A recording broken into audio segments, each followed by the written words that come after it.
Le Seigneur soit avec vous. Et avec votre esprit. Évangile de Jésus-Christ selon saint Matthieu. Gloire à toi, Seigneur. En ce temps-là, Jésus disait à ses disciples, « Ne vous faites pas de trésors sur la terre, là où les mythes et les vers les dévorent, où les voleurs percent les murs pour voler. Mais faites-vous des trésors dans le ciel, là où il n'y a pas de mythes ni de vers qui dévorent, pas de voleurs qui percent les murs pour voler. Car là où est ton trésor, là aussi sera ton cœur. La lampe du corps, c'est l'œil. Donc, si ton œil est limpide, ton corps tout entier sera dans la lumière. Mais si ton œil est mauvais, ton corps tout entier sera dans les ténèbres. Si donc la lumière qui est en toi est ténèbres, comme elles seront grandes, les ténèbres. Acclamons la parole de Dieu. Louange à toi, Seigneur Jésus. Une fois de plus, notre Seigneur nous parle. Ne l'oublions pas, la parole de Dieu, c'est Dieu lui-même. La parole de Dieu, c'est Dieu qui se révèle. C'est Dieu qui nous alimente. C'est Dieu qui vient nous donner la nourriture spirituelle. Alors aujourd'hui, une fois de plus, notre Seigneur vient nous alimenter spirituellement. Chaque jour, en tant que chrétiens, nous cherchons à vivre notre foi de manière cohérente.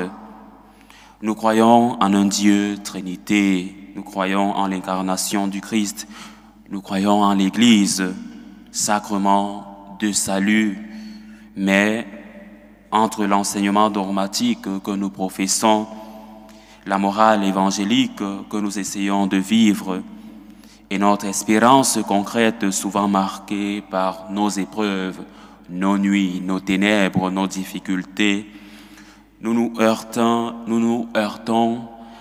à une tension. Comment garder le cœur enraciné dans le ciel alors que notre vie terrestre est si chargée?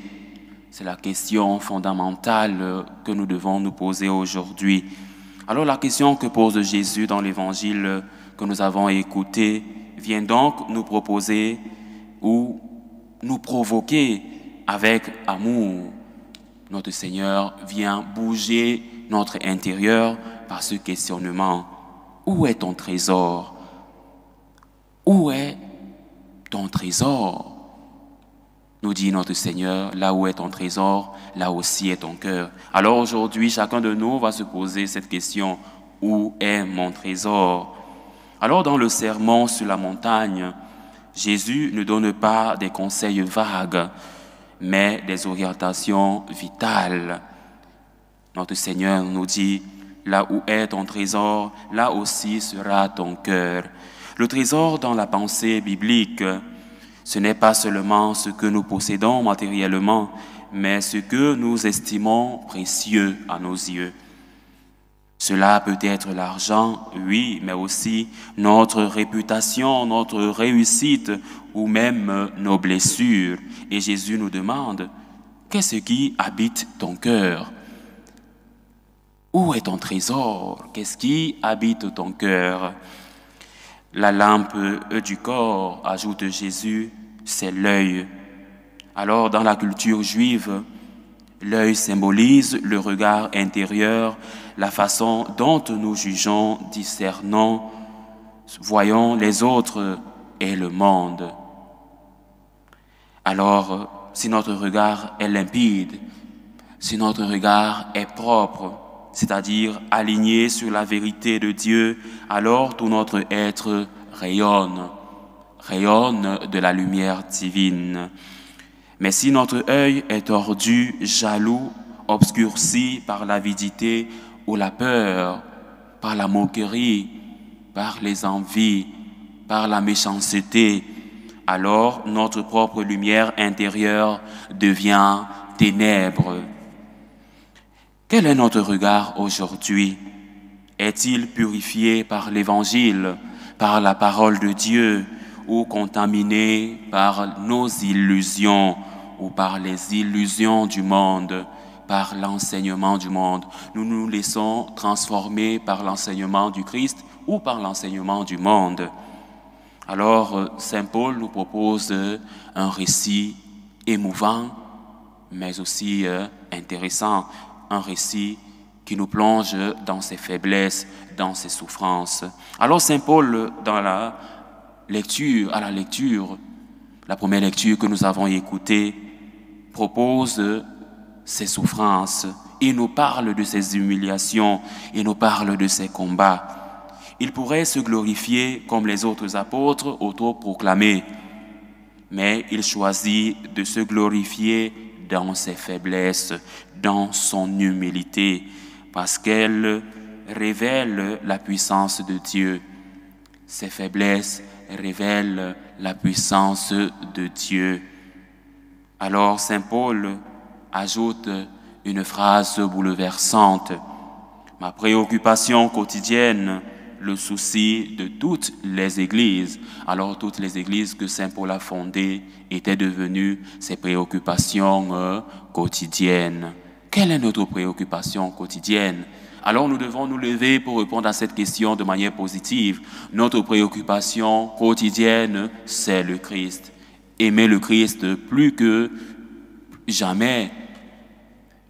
Nous centrer sur le Christ, sur l'Eucharistie, sur la parole de Dieu, aimer davantage, pardonner et demander pardon. Ça doit être notre préoccupation, la conversion au nom du Christ.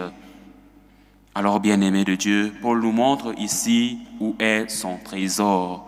Dans le corps du Christ, dans l'Église vivante, là est son cœur, sa passion, son offrande.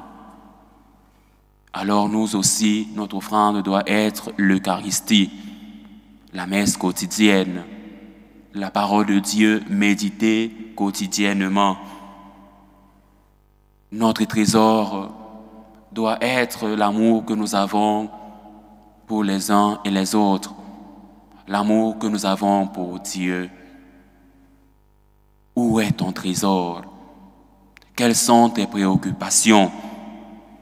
Le psaume que nous avons écouté nous y aide. Le psaume nous aide à voir clair sur ce qui est important pour notre vie. De toutes leurs angoisses, Dieu délivre les justes qui sont angoissés, qui mettent Dieu à la première place, Dieu les délivre. Mais qui sont les justes?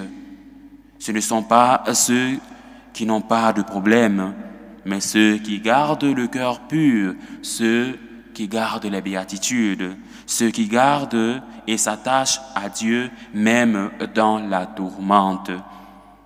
Ce psaume nous rappelle que Dieu ne nous promet pas l'absence d'épreuves, mais au contraire la présence fidèle de Dieu dans nos croix, dans nos épreuves, une délivrance parfois difficile, mais toujours réelle.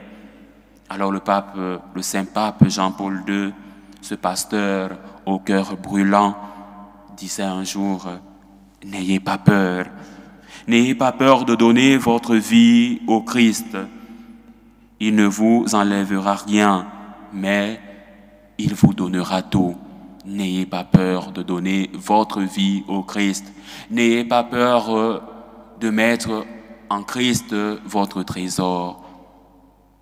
Il vous comblera de ses grâces, de ses bénédictions, de sa présence. » Alors aujourd'hui, demandons au Seigneur de purifier notre regard pour qu'il soit clair, pour qu'il soit limpide, pour qu'il soit rempli de la lumière divine, d'orienter notre cœur vers le trésor, le vrai trésor, l'Évangile, l'amour de Dieu, l'amour du prochain, le pardon, de nous donner un cœur brûlant, un cœur inquiet aux choses de Dieu, aux choses de nos frères et sœurs qui demandent notre miséricorde, et de faire de nous des justes qui trouvent dans leurs angoisses la force de s'appuyer sur Dieu. Ainsi, Dieu pourra nous consoler, il pourra nous appeler des justes, il pourra tous nous justifier, nous rendre saints comme lui, notre Père céleste, est saint. Loué soit Jésus-Christ. À jamais.